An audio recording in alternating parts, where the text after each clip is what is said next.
বন্ধুরা আসসালামু আলাইকুম। বন্ধুরা আজকে আমরা দেখব যে এই ভুট্টা খেতে কাঠের গুঁড়ার সাথে এগুলো কী দিচ্ছে এবং কাঠের গুঁড়া কেন দিচ্ছে। তো আজকে আমরা সেটাই জানবো। তো আপনারা কিন্তু এই যে এখানে দেখতে পাচ্ছেন লাল লাল যেগুলো, এগুলো কিন্তু মূলত হচ্ছে কাঠের গুঁড়া। তো এখানে আপনারা কাঠের গুঁড়ার পরিবর্তে আপনারা কিন্তু ধানের যে তুষ বলি আর কি, তুষও ব্যবহার করতে পারেন। তো মূলত এই গুঁড়ার সাথে অনেক কিছু একটা ওষুধ মিশ্রণ করা হয়েছে এবং সেই ওষুধের সাথে সেই গুঁড়াগুলো এখন এই যে সার আছে, সার জমিতে দিবে, সেই সারের সাথে একসাথে মিশ্রণ করা হচ্ছে। কারণ এই গুঁড়াগুলো আলাদা করে ছিটাতে গেলে দেখবেন যে এই গুঁড়াগুলো চারদিকে ছড়াই যায়, ছিটাবেন একদিকে কিন্তু উড়ে যাবে আরেকদিকে। এই কারণে আর কি গুঁড়াগুলোর সাথে কীটনাশক মিশানোর পর আর কি মিশ্রণ করার পর সারের সাথে আবার মিশ্রণ করা হচ্ছে। তাহলে হবে কি, আপনার গুঁড়াটা সারের সাথে একবারেই জমির চারদিকে ছড়াই যাবে। আর শুধু যদি আপনারা মনে করেন যে এই গুঁড়াটা, এটা মূলত কাঠের গুঁড়া, এই গুঁড়াটা ছিটাতে যান, দেখবেন যে বাতাস যেদিকে যাচ্ছে এই গুঁড়াটা সেদিকে উড়ে যাচ্ছে। মূলত এই গুঁড়াটার সাথে পোকার ওষুধ আর কি মিশ্রণ করা হয়েছে। কারণ এই জমিগুলোতে কিছুদিনের মধ্যে মানে ভুট্টা লাগাবে আর কি। তো ভুট্টা খেতে আপনারা তো জানেন যে কী রকম পোকামাকড় আর কি। তো সেই পোকার হাত থেকে রক্ষা পাওয়ার জন্য এই গুঁড়ার সাথে কীটনাশক আর কি মেখে ছিটানো হবে। তো অনেকে আর কি এই গুঁড়াগুলো আলাদাভাবে ছিটায়, খালি গুঁড়া ছিটায়।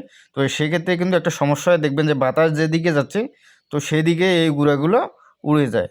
তো সেই ইয়ার হাত থেকে রক্ষা পাওয়ার জন্যই আর কি এভাবে ছিটানোর জন্য আর কি একবারেই ছিটাবে। সার যেহেতু ছিটাবে তার সাথে এই গুঁড়াটা ছিটালে একবারে হয়ে যাচ্ছে।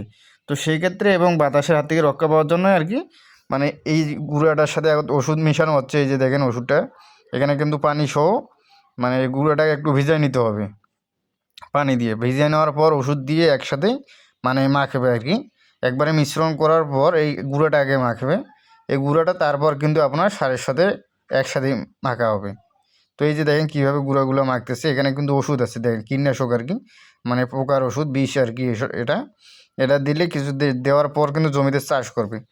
চাষ করার পর কিন্তু কিছুদিনের মধ্যে শেষ চাষ আর কি এটা, এরপরে আর কি ভুট্টা লাগানো হবে। তো এই যে গুঁড়াগুলো দেখছেন, এটা কিন্তু হচ্ছে পোকার ওষুধ আর কি। ওষুধ বলতে এর সাথে পোকার ওষুধ মিশ্রণ করা হয়েছে। এই যে এই গুঁড়াগুলো দেখেন কীভাবে সারের সাথে এখন মিশ্রণ করা হবে। এই যে এখানে কতগুলো সার আছে, তো এই সারের উপর এখন দেওয়া হলো, কিন্তু এখন এগুলো সারের সাথে একসাথেই মিশ্রণ করা হবে। তো মূলত আপনারা এভাবে দুইবার তিনবার একসাথে, দুইবার তিনবার না ছিটিয়ে একবারে সব কিছুই একসাথে মেখে একবারে ছিটাতে পারেন, তাহলে আপনাদের কষ্টটা কম হবে। কারণ যেখানে দুইবার ছিটাতে হচ্ছে সেখানে আপনারা একবারে সারের সাথেই ছিটাতে পারবেন। তাহলে আপনার খাটুনিটা কম হবে এবং পরিশ্রমটা কমে যাবে, অনেকটা কমে যাবে।